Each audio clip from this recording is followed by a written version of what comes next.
Here we have Mel Gibson on Joe Rogan talking about how to get out of your animal brain. What do you mean by you've spent a long time in your animal brain? You're in flight or fight Right. all the time. You don't even sleep. It's like really not a good place to be. And if anybody looks at you the wrong way, you want to bite them. Yeah. And sometimes you say and do things that are socially unacceptable.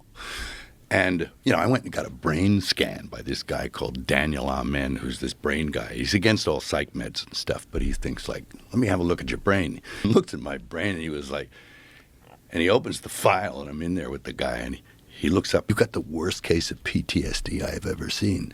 And I said, you mean like even worse than guys in war and shit like that? And he goes, yeah. And he says, you're not okay. Jeez. He had a very miraculous and great remedy for it, which was to eat a bunch of fish oil, vitamin B complex, and get into a hyperbaric chamber for 40 sessions. But make sure you do at least 2 or 3 a week. Oh. It fixed my head. Really? Yeah, it got me out of that wacky place.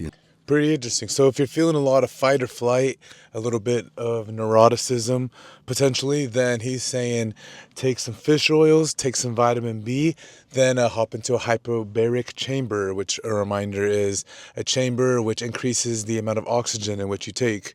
Maybe if that's a little too expensive or you don't want to try that yet, you could go for breathing techniques throughout the day to just make sure that you are getting enough oxygen to the brain. And thought this would help and hope it does. I actually don't take enough fish oils, so I'm actually gonna go buy some right now. You never know how these things can affect you unless you try them out. So there we go.